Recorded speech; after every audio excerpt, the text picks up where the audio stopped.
Welcome to the deep dive. Today we're diving into, well, a really fundamental physics problem that's hitting AI hard right now. Energy. Just how much power does this stuff consume? It's a critical question, and our mission today is to unpack neuromorphic computing. It's this fascinating field looking to basically rebuild computer hardware inspired by the human brain. Right, and you have to start with the brain itself, don't you? That whole Yeah, 20-watt miracle idea. exactly. It's kind of mind-blowing when you think about it. The human brain does all this incredible stuff, thinking, seeing, understanding language, using only about 20 watts. That's, less power than a really dim light bulb. Okay, hold on. 20 watts, and then you look at the massive systems we use for, say, training a big AI model. What are we talking about there? We're talking about potentially 20 megawatts for a modern supercomputer tackling something similarly complex. Megawatts. Right. So that's a million times more energy. A million times, yeah. Yeah. It's a staggering gap.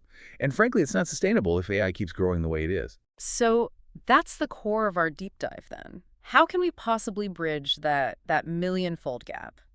Can brain-inspired hardware really get us there? That's the hope.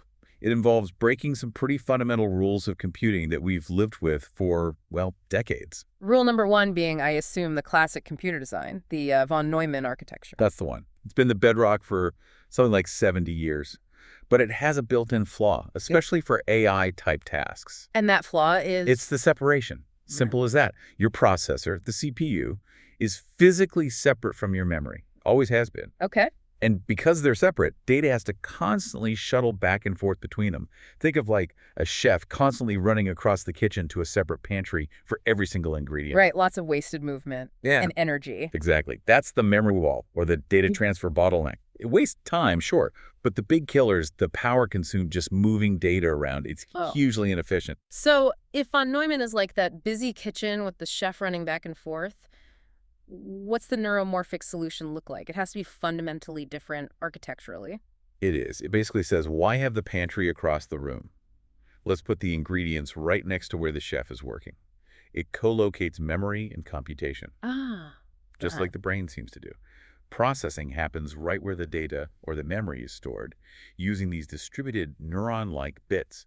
It's not just about being faster. It's about cutting out almost all that wasteful data traffic. Makes sense. So co-location is key. What else does it borrow from the brain? I think the outline mentioned spikes and sparsity. Right. Those are the other core principles. So principle one, co-location, like we said, computation where the data is, mini chefs with their own little pantries, maybe. Got it. And principle two, spikes. Principle two is how these neurons talk to each other. It's through something called spiking neural networks, or SNNs.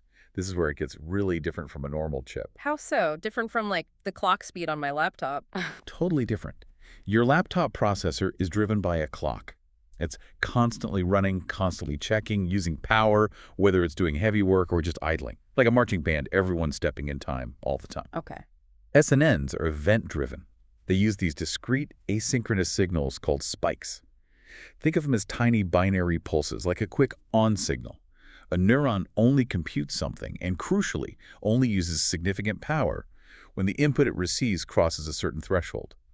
Then, pop, it sends a spike. So it's more like people in a conversation only speaking when they actually have something relevant to say, instead of everyone chanting constantly. That's a great analogy. Yeah. It leads to sparsity. Most neurons are quiet most of the time, and that sparsity is where the huge energy savings come from. And the numbers back that up, right? I saw some research mention, what was it, only 0.3 spikes per neuron. That's right. Some studies show high-performance SNNs can operate really effectively with that kind of minimal activity. 0.3 spikes per neuron on average. Compare that to a conventional chip where everything's firing constantly. You can see the potential for efficiency. Okay, so the blueprint makes sense. Co-location, spikes, sparsity. But how does this translate into actual hardware? Who's building these things? Are there different approaches? Oh, definitely. If we connect this to the bigger picture, you can see maybe three main strategies or lanes emerging in the hardware race right now. Different companies betting on different aspects. All right, let's unpack those. Maybe start with Intel. They have Loihi, right? Loihi 2. Yep, Intel's Loihi 2. Their focus seems to be heavily on research and really scalability. It's a pretty sophisticated chip, about 1 million neurons, 120 million synapses on a single chip. 1 million neurons. And it's fully asynchronous, which fits that event-driven model we talked about. But maybe the most interesting technical bit is that its spikes aren't just simple on-off signals. Oh, What are they then? They're called graded spikes. They can actually carry a payload, like a 32-bit integer value. So a single spike can convey more complex information than just timing alone. Huh. So it's not just when the spike happens, but it carries a little message too. What's the benefit of that?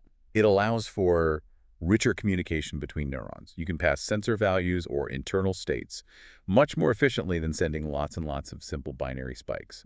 And they've scaled this up significantly. Their Halo point system uses over 1,000 Loihi 2 chips together. Over 1,000. How many neurons is that? That gets you to about 1.15 billion neurons.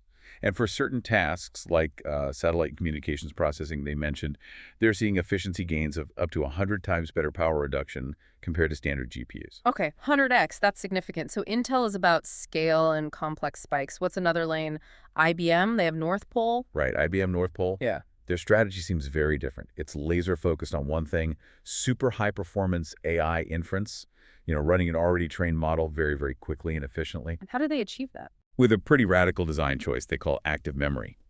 They essentially decided to completely eliminate the memory bottleneck by getting rid of off-chip memory altogether. Wait, no external memory at all. Where do the model weights go? Everything stays on the chip. All the parameters, all the weights for the neural network are stored directly within the processor chip itself. Whoa, okay, that is radical. What does that do for efficiency? The numbers are pretty stunning. They claim it's 25 times more energy efficient than similar GPUs made on the same, 12-nanometer process. On a standard image recognition benchmark, ResNet 50, it achieves something like 42,000 frames per second per watt, just incredibly efficient inference. 25 times, that's huge. But if everything has to fit on the chip, doesn't that limit the size of the AI model you can run? You couldn't run a massive GPT-style model on it, presumably. That's exactly the trade-off. Yes, it's built for speed and efficiency on models that can fit entirely on chip. So great for certain types of vision processing, maybe some specific tasks, but definitely not for today's gigantic language models. It's a specialized accelerator. Okay, so Intel for scale, IBM for hyper-efficient inference on constrained models. What's the third lane? You mentioned BrainChip, Akida. Yeah, BrainChip Akida. Their focus seems more geared towards commercial viability, especially at the edge, putting AI directly into smaller devices. So less about giant research systems or data center inference, more about practical, deployable chips. Exactly. Akida was actually the first commercially available neuromorphic SO, or system on chip. It's designed for low-power, running-edge inference tasks, using around just 1 watt. 1 watt, that's definitely edge territory. What's unique about their approach? A key differentiator is their support for on-chip continuous learning. This means the chip can actually learn and adapt from new data it sees in the field, both supervised and unsupervised learning, without needing to constantly connect back to the cloud to retrain the model. Ah, that's interesting. So the device itself gets smarter over time. That's the idea. Very useful for devices that might be offline or need to adapt to changing environments locally. Okay, so we have these different chip strategies. But this whole field isn't just about arranging silicon differently, is it? I heard there's a lot happening with new materials, too. Absolutely. Here's where it gets really interesting. We're moving beyond just circuit design into material science, trying to find materials that inherently behave like parts of a brain. Like what parts? Specifically like synapses, the connections between neurons. The goal is to create synaptic emulators. And the leading candidates are these things called memoristive devices, or simply memristors. Memristors. Okay, what are they? They're basically tiny, two-terminal electronic components. But their key property is that their electrical resistance isn't fixed. You can actually program it, set it to different levels, and it remembers that resistance. It remembers, hence memristor. Exactly. And crucially, they can hold a whole range of continuous analog resistance values, not just on or off. This naturally mimics how biological synapses hold different strengths, which represent the learned weights in a neural network. So the memory is the resistor, which is the synapse weight. Precisely. It allows for true in-memory computing where the computation, or at least the storage of the crucial weight value, happens right inside the memory element itself. The energy savings can be incredible down to the picojoule or even femtojoule level for a single synaptic event. Picojoule, femtojoule. Those are absurdly tiny amounts of energy. What kind of materials actually do this? One prominent example is phase change memory, PCM. IBM has actually used PCM materials in some of their brain-computer interface work.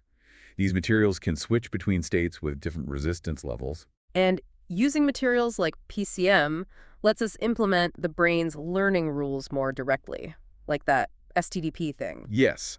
Spike timing dependent plasticity, STDP. It's believed to be one of the core learning mechanisms in the biological brain, and these memoristive devices are well suited to implementing it. Okay, refresh my memory on STDP. It's all about timing, right? It's all about the relative timing of spikes.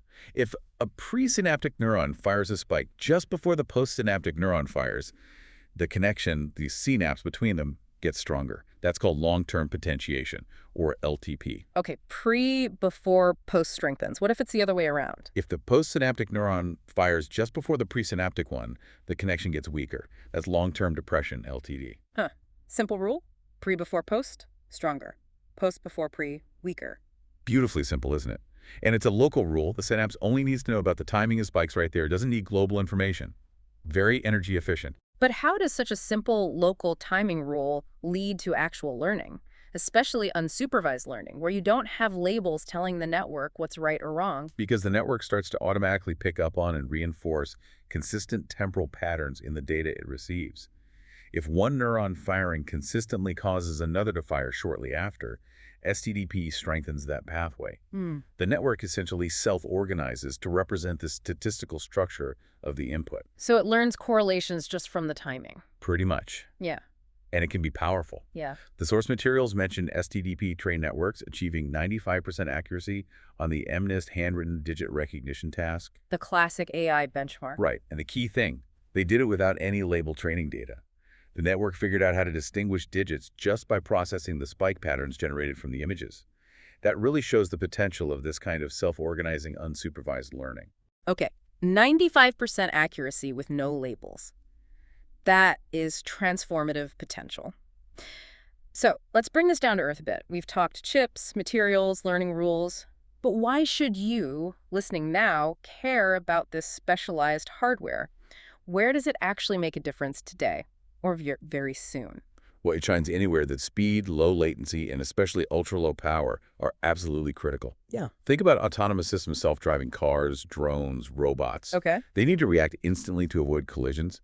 Neuromorphic approaches, especially using things like those memristor crossbar arrays, have shown they can pull out crucial decision-making info from complex driving scenes really fast with high accuracy. One study mentioned 94% accuracy across different environments. The low latency is key there. Makes sense for safety-critical stuff. What about smaller devices? Wearables, maybe? Things running on tiny batteries? Exactly. Edge AI, that's a huge area. Neuromorphic chips allow you to run surprisingly powerful AI locally without needing a constant cloud connection and without draining the battery in minutes. Any examples? There was a framework mentioned, NeuroCare. It was used for medical applications like seizure prediction and detecting heart arrhythmias. It achieved really high accuracies like 92.7% for seizures, 96.7% for arrhythmias. But the key was it did this while cutting the computational cost by over 80% compared to traditional methods. Wow, 80% reduction. That means complex medical monitoring on a device you could actually wear long term. Potentially, yes. Life-saving AI on a small power budget. And you mentioned brain-machine interfaces earlier, BMIs. This seems like a natural fit there too. Low-power, spike-based communication. It really is. The brain communicates with spikes. These chips communicate with spikes. It's a much more direct translation. There was an example using adaptive PCM hardware that phase-change memory to control a drone in real time using brain signals. How did it do? Because the hardware could adapt on the fly using those STDP-like rules, learning the specific patterns of the user's brain signals, it actually showed a 20% accuracy improvement in control compared to a non-adaptive system. The hardware and the brain signal sort of co-evolved. 20% better control because the chip adapted to the user. That's fascinating. Okay, one more application area that sounded really different. Event-based vision, mimicking the retina. Ah, yes. Event cameras. These are revolutionary sensors. Unlike a regular camera that captures full frames constantly, say 30 times a second, pixels on an event camera only send a signal when they detect a change in brightness. Only when something changes, so if nothing's moving, it sends nothing? Pretty much, or very little data. The advantages are huge for certain applications. First, you get incredible temporal resolution, down to microseconds. This completely eliminates motion blur, even for really fast-moving objects. Microseconds. And second, they have an enormous high dynamic range, often over 120 decibels. This means they can see clearly in scenes with both incredibly bright areas and deep shadows simultaneously, conditions that would completely wash out or black out a normal camera. Think looking directly into sunlight and still seeing detail in a dark doorway next to it. Okay, so robotics, high-speed monitoring, maybe even surveillance and tricky lighting sounds incredibly useful. Definitely. It's a perfect match for the sparse, event-driven nature of neuromorphic processors. Right. So we've seen the potential, the efficiency, the cool applications. It sounds amazing, but, it can't be all smooth sailing. What are the roadblocks? What's stopping this from being everywhere right now? Yeah, you absolutely need to acknowledge the hurdles. There are definitely significant challenges. Probably the biggest one right now is the lack of standardization. How so? The whole ecosystem is fragmented. There aren't really unified ways to measure performance. There aren't standard programming tools or software frameworks like you have for conventional AI with TensorFlow or PyTorch. If you're a developer, the learning curve to get started with neuromorphic hardware is, well, it's steep, really steep. Okay, so the tools just aren't mature yet. What else? Performance? Yeah, there's often an accuracy trade-off. If you take a state-of-the-art deep learning model that was trained for GPUs and try to convert it to run on a spiking neural network, you frequently see a drop in accuracy. Why is that? It's partly the conversion process, and partly because SNNs and neuromorphic chips are just fundamentally different. They excel at sparse, event-driven, brain-like tasks. They are not inherently great at the kind of dense, high-precision matrix math that underlies a lot of current deep learning. So it's crucial to understand they are not a universal replacement for GPUs or CPUs, especially for tasks needing really high numerical precision. Right. So choose the right tool for the job. Any hardware-specific issues? You mentioned memristors earlier, sounded promising, but maybe tricky? Exactly. Hardware variability is a big one, especially for those emerging technologies like memristors. Getting millions or billions of these tiny devices to all behave exactly the same way, reliably over a long period, that's a massive manufacturing challenge. Device-to-device variations, long-term endurance or drift, these need to be really nailed down before you can have large-scale commercial viability. Okay, so standardization, accuracy conversion, and hardware reliability. Quite a few challenges still. For sure. It's still relatively early days in terms of widespread deployment. So if we try to synthesize all this, where does it leave us? What's the takeaway message? I think the clearest conclusion is that neuromorphic computing isn't going to, completely take over and replace everything else. It's not CPU 2.0 or GPU 2.0 across the board. Instead, it's going to be a really vital, indispensable component within a more diverse, heterogeneous computing landscape. You'll have systems using CPUs for general tasks, GPUs for heavy parallel math, and neuromorphic coprocessors for specific ultra-low power, real-time, event-driven tasks where they absolutely excel. A specialized tool in the toolbox, but a really important one for certain jobs. Exactly. And arguably, its most profound impact will be on the energy problem we started with. It's potentially the key technology that allows AI to keep scaling sustainably. Right. By tackling that 20-megawatt problem with solutions inspired by the 20-watt brain, it helps us meet that future computational demand without, needing a dedicated power plant for every AI model. It's crucial for a sustainable AI future. Couldn't agree more. Which brings us to our final provocative thought for you to mull over. Despite all this incredible progress, Loihi 2, North Pole, these new memristors, the raw efficiency gap between even the best neuromorphic chips we have today and the actual biological brain is still huge. We're talking maybe 2, 3, even 4 orders of magnitude difference. It's still a long way to go in match biology. Right. So the ultimate question, perhaps, is whether engineers can truly close that remaining gap. Can we genuinely achieve that profound biological level of efficiency entirely outside of living tissue? The future success of this whole field might just hinge on proving that we can.